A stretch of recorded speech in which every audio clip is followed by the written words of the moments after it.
Hello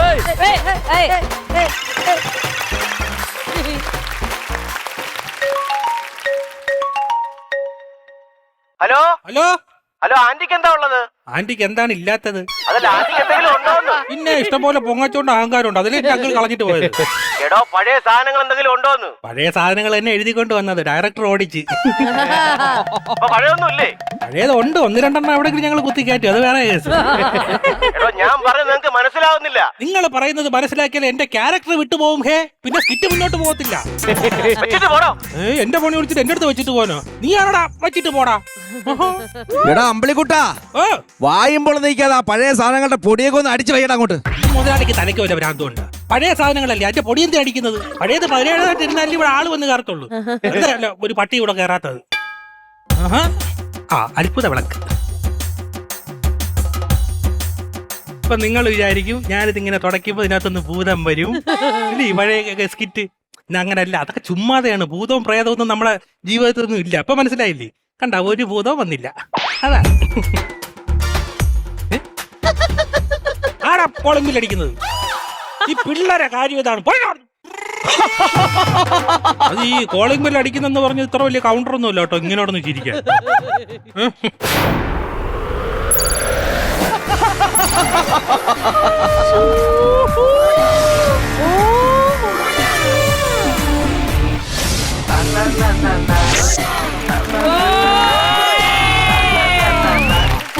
അയ്യോ mama, പിന്നെ മുതലാളി ഇവിടെ ഇല്ല, ഇപ്പൊ വെളിയിലോട്ട് പോയുള്ളൂ. മാമനാ? മുതലാളിയുടെ അച്ഛനല്ലേ? ഞാൻ നിന്റെ മുതലാളിയുടെ അച്ഛനൊന്നും അല്ല. രണ്ടുപേരും ഒരേപോലെ ഇരിക്കുന്നു. ഞാൻ ഭൂതണ്ട. നീ ഊതണ്ട, ഊത അറിയാവുന്നൊരു ഊതട്ട്. നമ്മളെന്തിന്റെ എന്റെ ഇടയ്ക്ക് ഒരു കോമ്പറ്റീഷൻ ഉണ്ടാക്കുന്നത്? നീ കുറച്ചു നേരത്തെ ഒരു ചെമ്മിന് വിളക്ക് വരച്ചായിരുന്ന, അതിനകത്ത് വന്ന ഭൂതമാണ് ഞാൻ. ആര്? എന്നാ നിങ്ങൾക്ക് ടൈമിംഗ് തെറ്റി. നിങ്ങൾ ഇതിൽ നിന്നല്ല വരാനുള്ളത്. ഞാൻ ഇത് ഒരയ്ക്കുമ്പോ വേണം നിങ്ങൾ വരാൻ. ഓ എന്റെ പൊന്നു സുഹൃത്തേ, അലാവുദ്ദീനെ പണ്ടത്തെ കഥ അറിയാലോ. അത്ഭുത വിളക്കിന്ന് ഭൂതം വന്ന് കുറെ ക്ലീശ ഡയലോഗ് അടിച്ച് അതിൽ കയറി ലോജിക്ക് പിടിക്കാൻ നിക്കല്ലേ ദേവിയത്. ശുദ്ധഹാസ്യത്തിന് വേണ്ടി ഇറക്കുന്ന ഒരുപാട് കോമഡി ശാസ്ത്രജ്ഞന്മാരുണ്ട്. യൂട്യൂബിൽ കയറി കമന്റ് ഇട്ട് കൊല്ലും. അതുകൊണ്ട് ഉള്ള ലോജിക്കിൽ അങ്ങ് പോട്ടെ പ്ലീസ്. അടുത്ത പൊങ്കാലയ്ക്കുള്ള ഉരുട്ടി കൂട്ടയാണ്. അപ്പൊ ഞാൻ ഭൂതമാണെന്ന് മനസ്സിലായല്ലോ. എനിക്കൊരു സംശയമുണ്ട്. വീണ്ടും സംശയം ഉണ്ടാ? അപ്പൊ ഒരു കാര്യം ചെയ്യാം. അത് ഞാൻ ആദ്യം വന്ന് പറയുന്ന സാധനം പറയാത്തോണ്ടാണ്. എന്തെന്ന്? നസീർ, നസീറ, ഹുസൈൻ, ഹുസൈൻ, ഷുക്കൂർ. എന്തോ ഒരു ചെറിയ അപകടം പറ്റിയിട്ടുണ്ട് കേട്ടോ, അതുകൊണ്ടാണ്. ഹലോ ജീനി ഭൂതം. പണ്ട് അലാവുദ്ദീൻ അരച്ചില്ലേ മറ്റേ വിളക്ക്, ആദ്യം നീ എന്താണ് പറഞ്ഞത്? ഓ അതായിരുന്ന ഹുസൂർ. എന്നാലും എനിക്കൊരു സംശയം. പിന്നെ നിങ്ങൾ ഈ ഭൂതങ്ങളൊക്കെ വരുമ്പോ നല്ല പുകയൊക്കെ വരുമല്ലോ, പുകയില്ലായിരുന്നല്ലേ? പുകയെല്ലാം ഉണ്ടായിരുന്നടാ. ഇപ്പൊ പൊല്യൂഷൻ ടെസ്റ്റിനൊക്കെ ഭയങ്കര കർശനമാക്കിയില്ലേ, അതുകൊണ്ട് ആ പുകയെല്ലാം ഞാൻ ഒഴിവാക്കി. അതൊന്നുമില്ല. എങ്കിലും മനസ്സിലായി? വിശ്വസിച്ച? മനസ്സിലായി. ഇനി വിശ്വസിച്ചില്ല. ഇന്നാ ഇതെന്റെ ഭൂതാർ കാർഡ്. ഞങ്ങളുടെ ലോകത്ത് ഞങ്ങളെ തിരിച്ചറിയാനുള്ള പത്രികയാണ് ഭൂതാർ കാർഡ്. നിങ്ങൾക്കില്ല ആധാർ കാർഡ്? ആധാർ കാർഡ് ഉണ്ട്. ഉണ്ട്. ഞങ്ങൾ ഫോട്ടോ എടുക്കാൻ ചെന്നിരിക്കുമ്പോ ആധാർ കാർഡ് കൈ കിട്ടുമ്പോ ഇതേപോലെ ഭൂതാർ കാർഡ്. അങ്ങനെ 1000 വർഷങ്ങൾക്ക് ശേഷം ഞാൻ മോചിതനായി, ഞാൻ സ്വതന്ത്രനായി. ഭാര്യ. Hello hello ഭാര്യേ.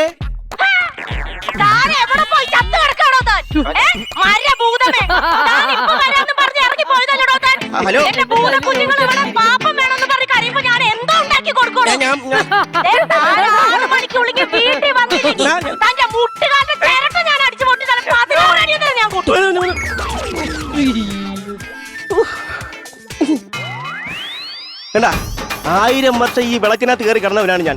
ഇന്ന് മോചിതനായതേ ഉള്ളൂ. തുടങ്ങിയിട്ടുണ്ട്. ഞാൻ വീട്ടിൽ കയറും. ഞാൻ വീണ്ടും അതിനകത്ത് കയറട്ടാണ്. അവസ്ഥ ഇതാണ് എന്റെ വീട്ടിലെ അവസ്ഥ. മനസ്സിലായ? എല്ലാം താഴെ വീഴും. ഇത്ര നാള് കഷ്ടപ്പെട്ടാണ് ഈ ഞാൻ ചിമ്മിനി വിളക്കിനകത്ത് കിടന്നത്. ഞാൻ ചോദിക്കാൻ വന്നത്, നിങ്ങൾ എങ്ങനെ ഈ ചിമ്മിനി വിളക്കിനകത്ത് വന്നത്? ഒന്നും പറയേണ്ട സുഹൃത്ത്. എന്തെങ്കിലും പറയണോ, അല്ലെങ്കിൽ പ്രൊഡ്യൂസർ ശമ്പളം? അല്ല ഞാൻ പറഞ്ഞത്, സംഭവം എന്റെ അവസ്ഥയെ പറ്റി പറയേണ്ടെന്ന്. അതായത് ഈ ചിമ്മിനി വിളക്കിൽ മണ്ണെണ്ണ ഉണ്ടാന്ന് ഭാര്യ നോക്കാൻ പറഞ്ഞു. ഞാനാണെങ്കിൽ മാജിക് കാര്യങ്ങളൊക്കെ എനിക്ക് അറിയാല്ല. ഞാൻ ഇങ്ങനെ നോക്കണ്ട, ശരീരം അങ്ങ് ചെറുതാക്കി ഇതിനകത്ത് ഇറങ്ങി. എന്റെ തല തെറിച്ച് ഇളയ മോണ്ട് ഇതിനെ അടപ്പൊന്ന് അടച്ചു കളഞ്ഞു. ഇത്ര നാളെന്നറിയാത്ത കിടന്നത്. വല്ലാത്ത അവസ്ഥ. എടേ പിന്നെ ഇതെന്താ സംഭവം? ഇത് ആന്റിക് ഷോപ്പ്, പഴയ സാധനങ്ങളൊക്കെ വെക്കുന്ന തുണിക്കടേ. ആണ് കുപ്പായൊക്കെ ഇരിക്കുന്നു. വെറും കുപ്പായോ അല്ലേ? പിന്നെ ഇത് മൈസൂർ സുൽത്താൻ ടിപ്പു സുൽത്താൻ ഉപയോഗിച്ചിരുന്ന കുപ്പായമാണ്. ആണാ? അപ്പൊ അയാൾ ഇതൊക്കെ ഊരിട്ട് ഇവിടെ തുണിയില്ലാതെയാണ് പോയത്? എന്ന് പറഞ്ഞു. മൈസൂർ ടിപ്പു സുൽത്താൻ പുള്ളിയുടെയാണ്. ടിപ്പു സുൽത്താനെ കുറിച്ചൊക്കെ പറയുമ്പോൾ ബഹുമാനം ഇല്ലാതാണ് പറയുന്നത്. എനിക്ക് പുള്ളിയെടുത്ത് ബഹുമാനമൊന്നുമില്ല. എന്ത്? എന്റെ അപ്പൂപ്പനില്ലായിരുന്നു പുള്ളിയെടുത്ത് ബഹുമാനം, പിന്നെയാണ് എനിക്ക്. അപ്പനും പുള്ളിയായിട്ട് പരിചയമുണ്ടാ? പരിചയമൊന്നുമില്ല. ടിപ്പുവിന്റെ പടയോട്ട കാലത്ത് എന്റെ അപ്പൂപ്പനല്ലേ പടയോട്ട സമയം ടിപ്പുവിന്റെ മുമ്പിൽ ചെന്ന് നിന്നിട്ട് പറഞ്ഞത്, അയ്യോ ഇതെന്റെ മണ്ണാണ്, ഒരു നുള്ള മണ്ണ് പോലും ഇതിന് ഞാൻ വിട്ടുതരില്ല എന്ന്. എന്നിട്ട് അവിടുന്ന് കുറച്ച് മണ്ണെടുത്ത് അപ്പൂപ്പന്റെ വായിൽ അടിച്ച് കയറിയിട്ട് ആ മണ്ണിൽ തന്നെ ചവിട്ടി താത്തു. അതെന്തിന്? അപ്പൂപ്പൻ വെല്ലുവിളിച്ചത് മൈസൂരിലെ ടിപ്പുവിനാണല്ലോ, രതിനിർവാഹത്തിലെ പപ്പൂനെ അല്ല. ശേതാമേനോ ചിരിക്കുന്നതൊക്കെ ചിരിക്കുന്നു. ശരി, അപ്പൊ എന്തായാലും ഞാൻ ഒരു കാര്യം പറയാം. 1000 വർഷത്തിന് ശേഷം ഞാൻ പുറത്തു വന്നത് നീ കാരണമാണ്. നീയാണ് ഇന്ന് മുതൽ എന്റെ യജമാനൻ ഹുസൂർ. അപ്പൊ നീ എന്ത് ചോദിച്ചാലും ഞാൻ തരും. പക്ഷെ ഒരു കാര്യം, 3 വരെ ചോദിക്കാവും. ആലോചിച്ച് വേണം ചോദിക്കാം. ഒന്നും ഓർമ്മ വരുന്നില്ലല്ലോ. എന്നാ നിനക്കെല്ലാം ഓർമ്മ വരട്ടെ. 1 വരം. അതല്ല, അത് മാറ്റിയാളാ. എന്നാ പിന്നെ എല്ലാം മാറ്റോട്ടെ. 2 വരമായിട്ടുണ്ട്. ഇനി ഒരെണ്ണേ ഉള്ളൂ. അതെന്തായാലും ആലോചിച്ച് ചോദിച്ചാൽ മതി. പതിയെ സമയം എടുത്തോ, കുഴപ്പമില്ല. ഒരു വരവും കൂടെ ഉള്ളു. പിന്നെ എന്റെ വീടിന് നിറച്ച് മേലിലൊക്കെ നിറച്ച് മാറാലെയാണ്. അതുകൊണ്ട് അപ്പൊ അതൊക്കെ ഒന്ന് വൃത്തിയാക്കണം, വീട് വൃത്തിയാക്കണം എനിക്ക്. അതിന് ഞാനൊരു ഐഡിയ പറഞ്ഞു തരാം. മാറണം. മാറണം. രാവിലെ കുറച്ച് വെള്ളം ചൂടാക്കി കുറച്ച് ഉപ്പിടുക. എന്നിട്ട് അത് വായിക്കകത്തെടുത്ത് ഒഴിക്കണം. എന്നിട്ട് മുകളിലേക്ക് നോക്കി കളകള. അപ്പൊ മാറാലെ മാറും. അപ്പൊ മാറാലെ എല്ലാ മാറാലെ എവിടെ ഇരിക്കണം എന്ന് കൃത്യമായിട്ട് കാണാൻ പറ്റും. ഒരു ചൂടെടുത്ത് അടിച്ച് വൃത്തിയാക്കുക. എടാ 24 മണിക്കൂറും കുഞ്ഞിരുന്ന് മൊബൈൽ നോക്കിക്കൊണ്ടിരുന്ന് കഴിഞ്ഞാലേ ഇതൊന്നും കാണാൻ പറ്റത്തില്ല. ഞാൻ വന്നത് വൃത്തിയാക്കി തരാം.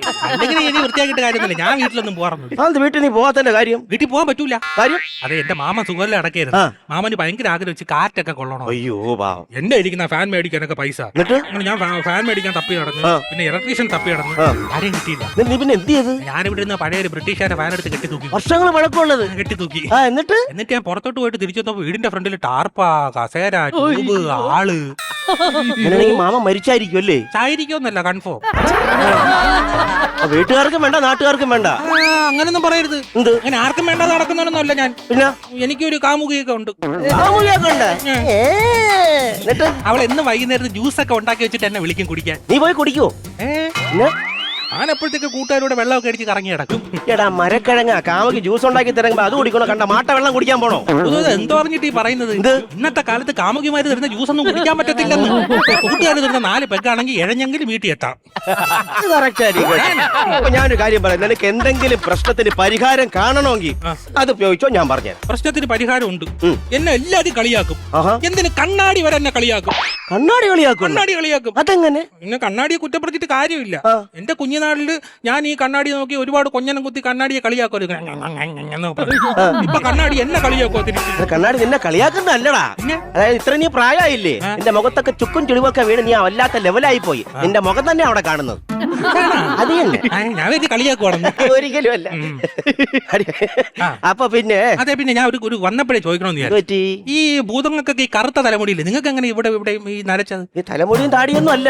വീട്ടിൽ ചെലവിന് കൊടുക്കാത്തന്നെ കരിമ്പ് തൊലി കളഞ്ഞു വൈപ്പ് ഉച്ചിന്ന് ഇടിച്ചിറങ്ങിയതാണ്. അങ്ങനെ. അപ്പൊ എന്തായാലും വേറൊരു കാര്യമുണ്ട്. എന്തായാലും നിനക്ക് 3ാമത്തെ വരം ചോദിക്കാനുള്ള സമയമായി. ഇനി പ്ലാൻ എന്നിട്ട് കാര്യമില്ല. കൃത്യമായിട്ട് ആലോചിച്ച് 3ാമത്തെ വരം ചോദിച്ചോ. അത് പിന്നെ മാറ്റാനും പറ്റത്തില്ല. 3ാമത്തെ വരം ആലോചിച്ച് ചോദിച്ചോ. ചോദിക്കട്ടാ? ചോദിച്ചോ തരാം. എനിക്കേ സിനിമ നടി ശ്വേതാമേനോനെ കല്യാണം കഴിച്ചു. എങ്ങനെ? സിനിമ നടി ശ്വേതാമേനോനെ കല്യാണം കഴിച്ചു. പിറങ്കാലം ഒത്തിരി ചവിട്ടുന്നുണ്ടല്ലോ. ശ്വേതാമേനെ ആ സ്ത്രീയുടെ മുഖത്തോട്ട് നീ നോക്കടാ വന്നു. കണ്ട വൈഭവം കണ്ട? അവരുടെ ഭർത്താവിനെ നീ കണ്ടിട്ടുണ്ടോ? കയ്യൊക്കെ ഈ കനം വരും. ഒരു അടി കെട്ടിക്കഴിഞ്ഞാൽ 7 ദിവസം കഴിഞ്ഞ സുഹൃത്തെ കണ്ണു തുറക്കുള്ളൂ. 7 ദിവസം കഴിഞ്ഞാൽ കണ്ണു തുറക്കുമല്ലോ. അതും വെള്ളം കുടിക്കാൻ വീണ്ടും കിടക്കും. അതുകൊണ്ട് അതിന്റെ ആവശ്യം എനിക്കും കിട്ടും. ദയവ് ചെയ്ത് ഒരു കുടുംബമായിട്ട് താമസിക്കുന്ന ഒരു വ്യക്തിയാണ്, അവരെ കല്യാണം കഴിച്ചു തരാൻ പറയരുത്. അതൊഴിച്ച് നീ വേറെ എന്തോണം ചോദിച്ചോ. നിനക്ക് വേണമെങ്കിൽ ആ ശ്രീവിദ്യ കല്യാണം കഴിച്ചു തരാടാ. അത് എന്റെ കൂടെ നടക്കാനുള്ള സൗന്ദര്യമില്ല. പഠിക്കൽ വേണ്ട. ഉമ്മ ചാടിത്തുള്ളൊക്കെ വളവള വർത്താനോ. വീട്ടിൽ അമ്മ പ്രശ്നം ഉണ്ടാക്കും. എനിക്ക് സംസാരിക്കാൻ പറ്റില്ല. ശ്വേതാമേന്റെ കാര്യം നടക്കില്ല. അതൊഴിച്ച് നീ വേറെ എന്ത് വേണോ ചോദിച്ചോ. എങ്ങനെ ഞാൻ നടത്തി തരും? പറ്റൂലേ? അത് പറ്റില്ല. ഒരു കാര്യം ചെയ്യും, എനിക്ക് ഒരുപാട് ബുദ്ധിയൊക്കെ തന്ന് എന്നെ ഒരു ഉത്തമ പുരുഷനാക്കി മാറ്റും. നിനക്ക് ശ്വേതാമേനായിട്ടുള്ള കല്യാണം ആഡിറ്റോറിയത്തിൽ വെച്ച് വേണോ അത് അമ്പലത്തിൽ വെച്ച് വേണോ? നേരത്തെ ഇതല്ലല്ലോ പറഞ്ഞത്. അല്ല, നീ രണ്ടാമത് പറഞ്ഞ ഞങ്ങൾ ഏറ്റവും എളുപ്പം ഇതാടാ.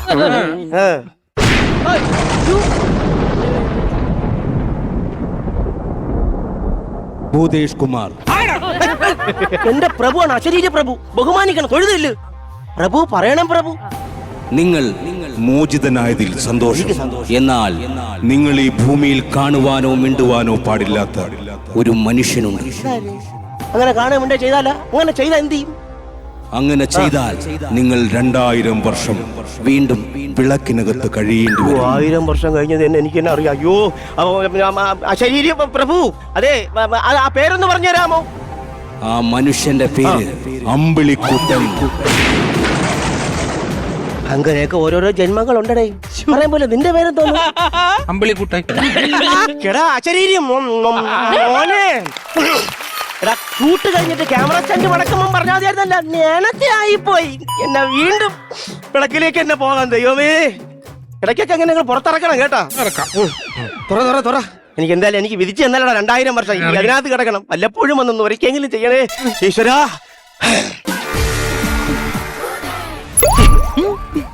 ശരി, ഞാൻ തുറന്നു വിടാം കേട്ടാ. നീ ചേതാമേനോൻ എനിക്ക് കെട്ടിച്ചേരൂല അല്ലടാ തെണ്ടി. ഞാൻ തുറന്നു. അയ്യോ, എനിക്കിതിലൊന്നും വിശ്വാസമൊന്നും ഇല്ലെന്ന്. ഇല്ല വേണ്ട കേട്ടോ. ഏതായിരുന്നു ഇതില്ലായിരുന്നു സാധനം? ഇല്ല ഇതാ വേണ്ട. ഇല്ലടാ. തുറക്കരുത്. ഇതാ വേണ്ട കേട്ടോ, വെറുതെ പ്രശ്നാവും. അല്ല എനിക്ക് തോന്നില്ല എന്തെങ്കിലും പ്രശ്നം. എന്തിനാ വെറുതെ തമാശ കളിക്കല്ലേ? നോക്കാലോ വരുമോ ഇല്ലയോ ഒന്ന്.